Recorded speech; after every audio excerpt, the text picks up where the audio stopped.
Hello, everybody. This is our first podcast and also YouTube video at the same time with my colleague Kevser, who is an English teacher. And today's topic is basically English learning.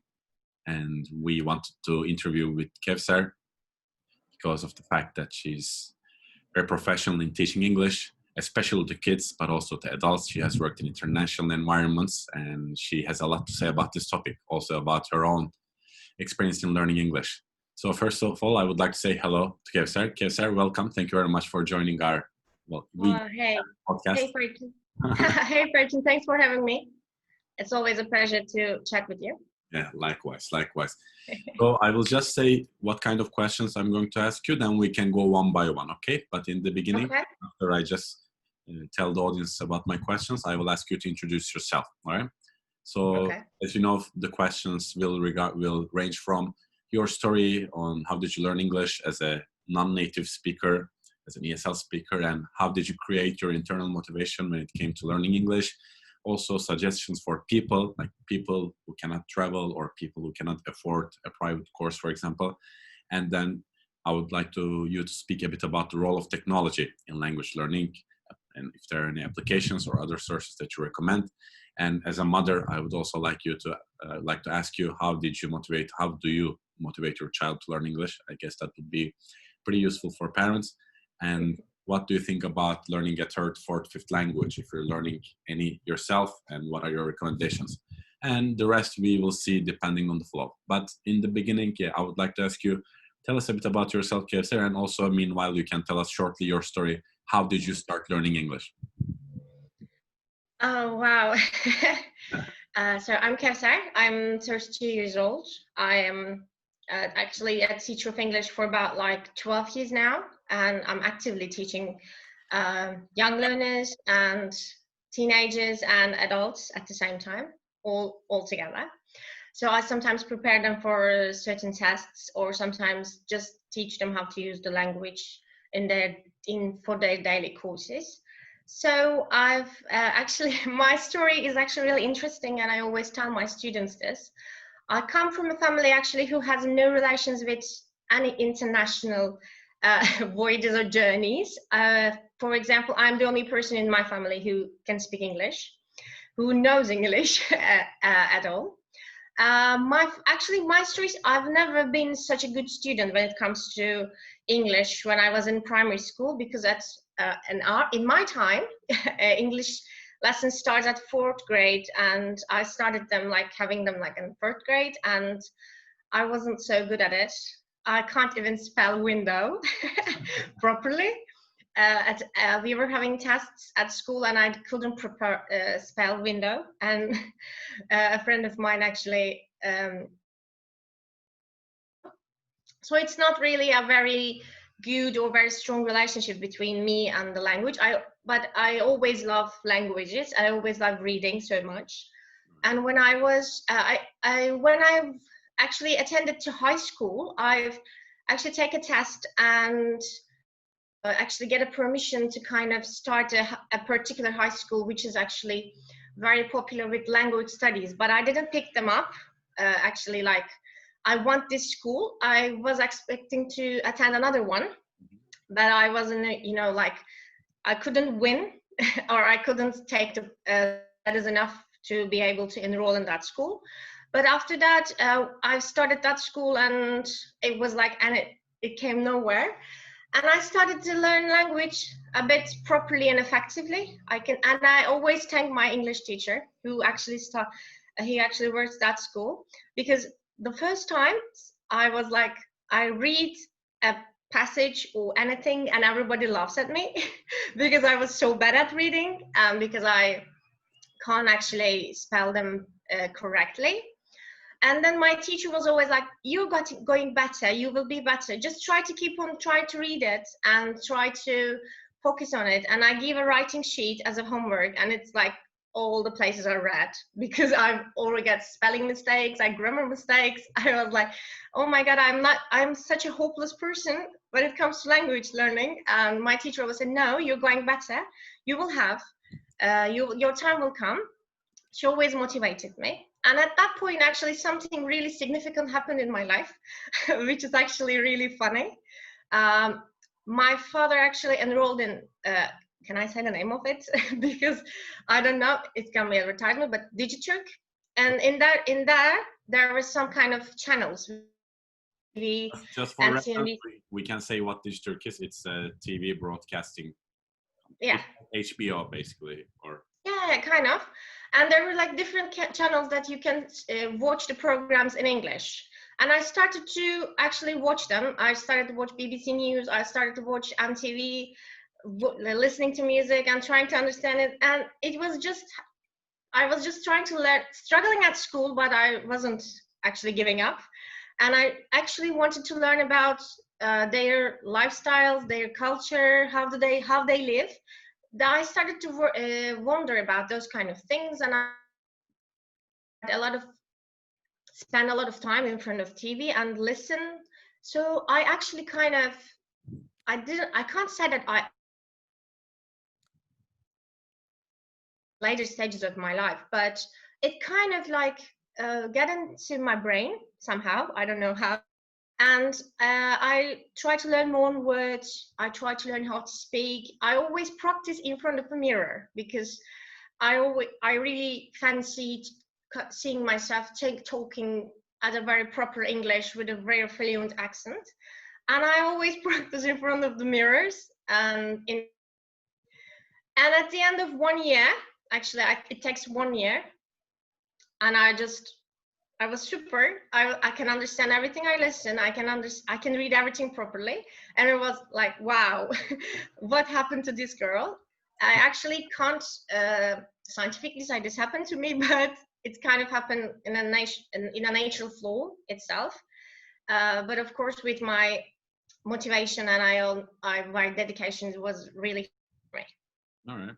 And the role of the popular culture, obviously, as Yeah. most of our lives, has been very influential for you too as well. All these MTV and all that. Yeah, they were like so popular. There was some kind of TV series that we always watch and talk about at school. You remember, I guess, some of them. Yeah, exactly. Yeah. It's helped me a lot as well. All right, and so it's interesting that you. Well, it's the same for me actually. I also came from a family that didn't speak English, so I didn't have any external motivation. So I had to find my own internal motivation. So all the parameters that you have counted actually also counts as an internal motivation factor for you, right? Yeah, of course. And I still, no one in my family speaks English, and we don't actually travel abroad. Yeah. Yeah, so it's just happened. I don't frequently actually travel myself at this stage of my life too. But later at university level, I actually did something. But I think you will come to that with your questions. I want to ask an extra question. Did you have a role model? Well, you talked about your teacher. I guess she or he was a role model, right? She was actually a kind of mentor for me. She to be better, and she always encouraged me that you will be better, you will be fine, just keep just working. If there are so many mistakes in your writing sheet, try to write it again, watching your mistakes. And now writing is like a natural thing for me when I write in English, because it's like I've practiced a lot at high school. So I'm so grateful for her. But apart from her, there was no role model in my life or any at that time. All right. But she was a good mentor. Yeah, I also had a very good English teacher in my elementary school. She was a very important stepping stone for me in me having internal motivation. Definitely, that's why I always tell my own story to my students, because they always have some kind of insecurities about themselves, that they will never be able to pronounce the words, or they will never be able to understand. But I always tell them my story, and I'm here for you. I can help. Thing that's the motivation that I wanted to give them in our courses. All right, fantastic. And you said also that you didn't travel too much when you were even younger, you're saying, and now due to the fact that you're a mom and all these parameters, that you don't travel too much as well. And a lot of people actually use this as an excuse. They say, like, if I would go to London and take a course, I would learn English, but I don't, so I can't. But I know personally a lot of people like you who do learn English regardless. So what would you suggest to people who can't or don't or won't travel and use this as excuse to not to learn English? I can say that just give up your excuses. There can be no excuses, because the first time when I go abroad was like I was at university on the 3rd grade and I got the Erasmus scholarship, and I've actually went to Belgium. And when I went there, I was always speaking like this. And before that, I was working, you know, we were together working for the Australian Embassy for the Anzac Day as well. So I've never been abroad, never seen anyone who speaks English as their mother tongue other than the Anzac Day commemorations. But, you know, that's not an excuse. So it's that if you want to improve yourself, you do not physically need to be in that country. There are so many resources right now. You can listen to so many videos that are online. You can have online teachers, online mentors who can help you with your speaking skills. But of course, speaking and writing are productive skills. They are not supposed to improve. They are not supposed to be like very good at the beginning, because you need to have the words and the grammar and the reading part. So if you go good with them, then the end of a series at the end of the process, then you will be able to speak and write properly. So they need to be patient and they need to keep working. That is very important. Yeah, it is. Like for me as well, what I recommend is after finding this internal motivation, and it's not something that you find once, but you keep on growing it, of course. Like if you do a bit every day, then in a few months even you have a lot of progress. A lot of people, they want to do something in a very short time and then have results. It doesn't work like that. But when you do a bit every day, like 20 minutes every day even, in a few months you start seeing the difference. And the more you see the difference, the more motivated you get. So, and you don't have to travel for that necessarily, right? Yes, definitely. All right. And what about as a teacher? I'm sure you're familiar with the latest technology on language learning, like all these apps and websites and all that. So what is your opinion about this, and what do you recommend your own students on what to use? I can say that I'm a bit old school person in those kind of things. I'm not really familiar actually with most of the apps or most of the programs that are online or that technology actually provides people. So it will, or a couple of them will not be actually suitable for me because I'm not actively using them, because I cannot evaluate them as I don't know how they function properly. But of course, it is like you need to find the way that works for you. For example, I mentioned that when I was learning and trying to speak, I always and I record my voice. Nobody told me to do this, for example, and I record my voice trying to hear myself when I speak in English. And then I look at the mirror and, you know, try to see myself when I speak in English. That was useful for me and it worked for me. But I don't know if this will work for everyone. But of course, you need to find what will be useful for you. So there are a lot of applications right now. It is easier for generation to be able to find the resources they need. So I suggest them just to look all the apps and find what they need and clarify their needs and interests, and then find what suits them most. That will be fantastic, I think, for them. You recommend people to find what is most customized for them, and depending definitely, because it may be different for every person. So we can't say that this is the right way to do it, but you may have your own way, and which is the rightest way for you most of the time, I think. All right, okay. And how do you, as a mother, how did you motivate your child to learn? Because from what I know, he speaks English pretty well now. And what was the process for your child? And what would you recommend to parents who are not native speakers or whose children are not born in an English-speaking country? Yeah. So when I was pregnant, I actually had, me and my husband, we have discussions like, what if I speak always in English with the child and he speaks Turkish with the child all the time, so that he can acquire both languages at the same time. And I actually did a lot of research on that topic, speak with my teachers at university and get their opinions. And I came to conclusion of this, like, I speak English very fluently, but I am not a native speaker, which means that I will be able to talk with him in English. But apart from that, other than him, I will always be using Turkish when I addressing my mom or when I addressing a friend of mine. So they say that this may be a little bit complicated for the child.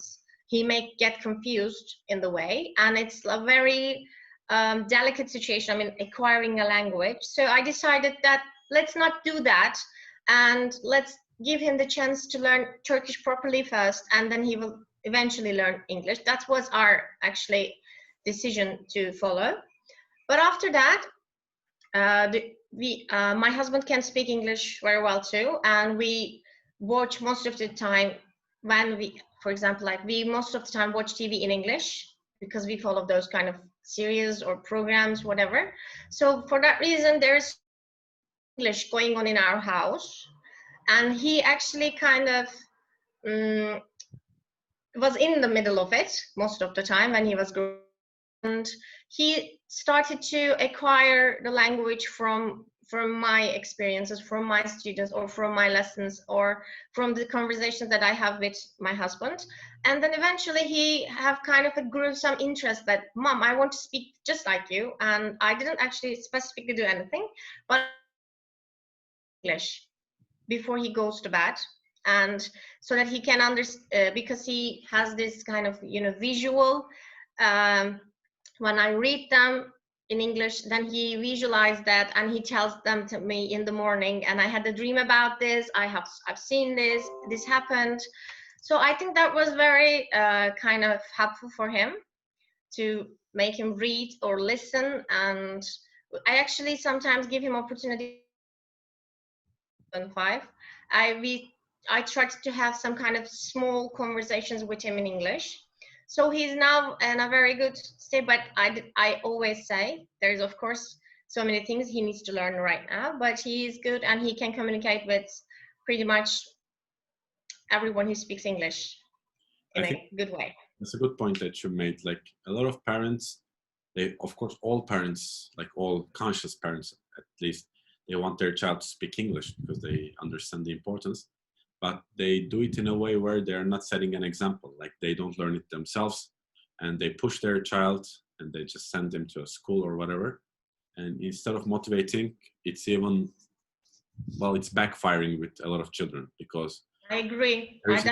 There's no role model, and people like you, like your strategy, I think it's a very healthy strategy where you don't tell the child what to do, you just do it yourself, and the child comes up to this conclusion himself that that's an important language. So I think thanks to that, your child already has this internal motivation, and that's why he speaks very good English right now, right?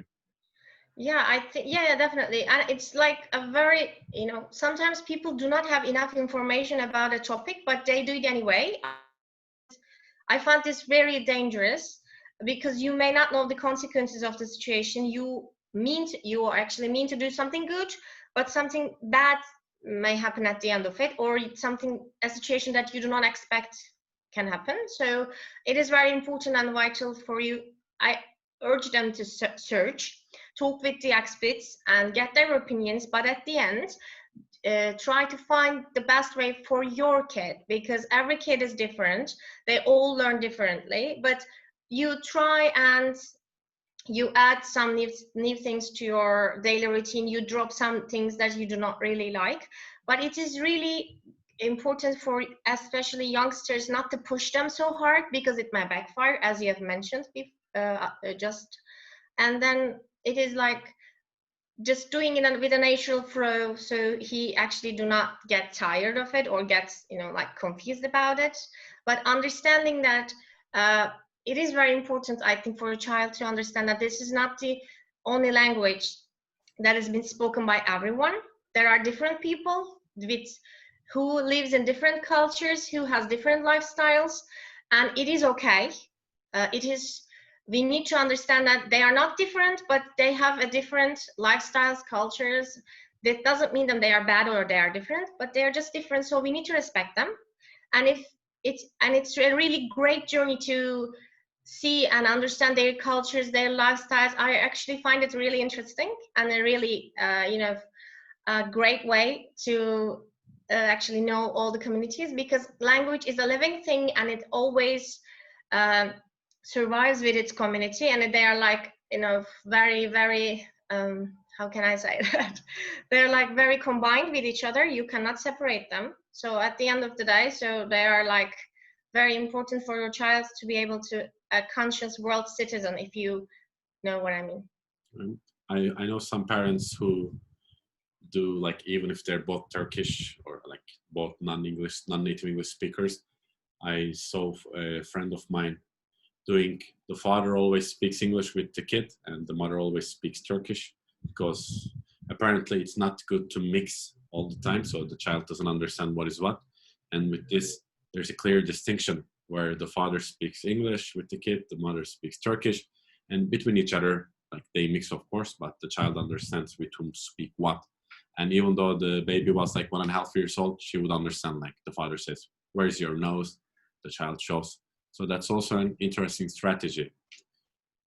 Yeah, and how is the father's accent, or is he okay? No, he lived in the US and he's my friend from Toastmasters, so like he speaks English as well as so that. Then it's like for their situation it was okay, but it may not be okay for your situation. So everyone should consider this and then move according to it. I think act according to it. Yeah. For me, what motivates me to learn is also to teach. So I try to share as much as possible, and then I motivate to learn even more. So that's my strategy, and probably I'll do the same when I have a child myself. So yeah, hopefully. All right. Okay. And apart from that, have you or are you planning to learn a third language? And if yes, what and how? What is your plan? I actually want to learn a couple of more languages, but when I was in Belgium, I started Dutch and French a little bit, but I don't know why. There is no particular reason for this, but I couldn't improve them. I couldn't go on them because there was no particular course in the city that I live. But I can do it myself. I know that that's not an excuse, but I couldn't do it somehow. But of course, I want to learn a third, fourth, maybe fifth language. And I think that it's maybe my time is coming slowly, and I will do it. I definitely want to do that because languages are actually, for example, let's say that you read a book, a novel, or something in the native language that has been written. What you understand is completely different when you read it in a translated version of it. So I always want to read the things that I really care or that I really wonder in their own native languages. So I will definitely want to learn. All right. And we will see. So we'll start with French then. Did I understand correctly? Yeah, French and Dutch together, because in Belgium, I was in the Flemish part of it, but they always I'm so sorry. They also give us the courses in French and Dutch as an extra course. Yeah. But I couldn't improve them so much. All right. Okay. Is there anything else that you would like to add or say? These are my questions, more or less. Like, we try to keep compact as possible. So if there's anything else you would like to say, please, we would love to hear. No, thank you. It was so nice. And let's say that nothing can stop you as long as you want to achieve something. That is like thing that you need to have in you. If you have it and if you want to improve it, then nothing can stop you. You can do it. So be patient and be resilient and determined. That is the key. Yes, I think like having these characteristic properties, it is the beginning of learning anything. And if you have those, like resilience, as you said, tenacity, like if you know yourself well enough, how you function, and what you want, what you don't want, then not only English, but you can actually learn and be good at anything. So that's also good advice from you. So thank you very much. Yeah, and I just want to add something small. You know that sometimes we think that I don't need to learn this. When will I use it? But you never know when you need that information, and somehow in life, maybe 10 years, 12 years later, you will have it. Oh my God, I've written this somewhere, or I thank God I've learned this, or thank God I've experienced it. These kind of moments I have a lot of those kind of moments in my life. So you never know what you're going to come across in your life. So True, but English is obviously useful for all of us, so there's no question. Definitely. That's for sure. All right, Kevser. Thank you very much. Thanks for your time. Thanks for your advices. And our dear audience, I hope you enjoyed Kevser's speech. And if you have any questions, you can always write under the comment section or just write to Kevser. Do you use social media, by the way? Yes, of course. Can you spell your Instagram page? Oh my God. It's like KVSR KY. Okay, KVSRY. Okay. Yeah. Yes. And mine is my name and surname. So if you have any questions, you can write to me or Kevser. We would be happy to share with you. Thank you for your time, Kevser. And I'll see you in another podcast, video, project, whatever. Yeah, thank you so much for having me, Parton. Thank you. Have a nice day. It's your family. Bye-bye. Bye. Bye.